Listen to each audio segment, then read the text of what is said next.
മീനിന്റെ പൂതി വിട്ടു മക്കളെ. മീൻ കൂട്ടൽ നിർത്തിച്ച് പച്ചക്കറിയാണ് ഒന്നു മുതൽ. മീൻ കൂട്ടൽ നിർത്തുകയാണ് മക്കളെ. നമ്മൾ ചെറുപ്പത്തിലൊക്കെ ഈ മാന്തളിലെ കീഴ്ച പത്ത് ചെയ്യുന്നു.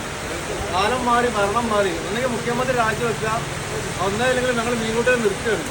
1 കിലോ ആടിൻ്റെ വില എടുത്തു. 1 കിലോ മാന്തളിന് 500 രൂപ. നമ്മളിങ്ങനെ ഇത് മഴ പെയ്തിട്ടേ മാന്തൾ തീരെ കിട്ടിയിട്ടുണ്ടായില്ല. അപ്പോൾ മാന്തളിന് പൂജയായിട്ട് അരിപ്പറമ്പിലുള്ളത്. അവിടെ മീനോടുന്ന് വെറുത്ത് പോകണം.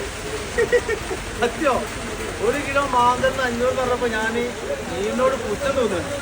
ഭരണകൂടം ഇവിടെ എത്തിച്ചു മാന്തളുടെ വില. ഇതും കടലിലാണ്, ഇതും കടലിലാണ്. 2 കുടുംബക്കാരാണ്. ഇതിന് ഇവർക്ക് ഭയങ്കര റേറ്റ്. ഇതുണ്ടല്ലോ പഞ്ഞിയുള്ള മത്തിയാണ്. ഇതിന് കിലോ 300. പഞ്ഞീനും ഇല്ല, ടാമ്പും ഇല്ല, ഒരു മുള്ളു മാത്രമുള്ള. അതിൻ്റെ ഒരു കസ്റ്റത്തിന് പോകും വേണം. ഉണ്ട് അതിന് 500 രൂപ. അതുകൊണ്ട് എത്ര ഇവിടെ ഇത് തീരുമാനം ഉണ്ടാക്കുക. ഇല്ലാന്നുണ്ടെങ്കിൽ ഞങ്ങൾ ആരും മീൻ കൂട്ടില്ല ഇന്ന് മുതൽ. നിങ്ങളവിടെ മാന്തൾ എന്തായാലോ നിങ്ങളുടെ നാട്ടിൽ മാന്തളിന് വരാൻ കമന്റ് ഇട്ടാ. ഞാൻ മാന്തളിനെ നിർത്തി ആരും മാന്തളിന് പൂതി വെക്കട്ടെ മക്കളെ. ഈ മഴ പെയ്യുമ്പോ പൂതി മീനിന് വേണ്ട ഇല്ല ഇല്ലേ?